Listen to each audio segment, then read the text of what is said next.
Lola Young just collapsed on stage and she has the same manager that Amy Winehouse had. So his name is Nick Szymanski, and he's the guy who was there at the beginning of Amy's career. This is before Back to Black. This is before everything spiraled. He's also currently managing a bunch of rising acts like Kenya Grace and Sophia and the Antoinettes. And here's where it gets kind of eerie. So Szymanski has been warning about this exact kind of burnout for months. He did this interview with Music Business Worldwide in March, and he said that it can be incredibly destructive for an artist if you don't give them protection. And he said artists don't have to do 200 TV shows and TV appearances anymore. And he spells it out when talking about Lola specifically, where he said, if Lola ends up in a bad place and it isn't shut down or she's not looked after, you can be the first person to call him out. So the question is, was he ignored? Because Lola collapsing mid-song at All Things Go Festival in New York isn't normal. It's a sign something's wrong. It could be exhaustion or pressure or an industry that still hasn't learned from Amy Winehouse, or most likely all of the above. But what makes this moment so chilling is that Szymanski practically predicted it. He knows what happens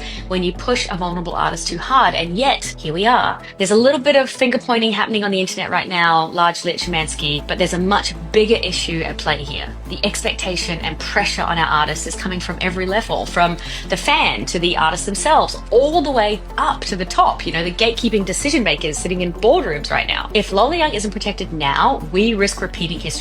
And this time, we can't say we weren't warned.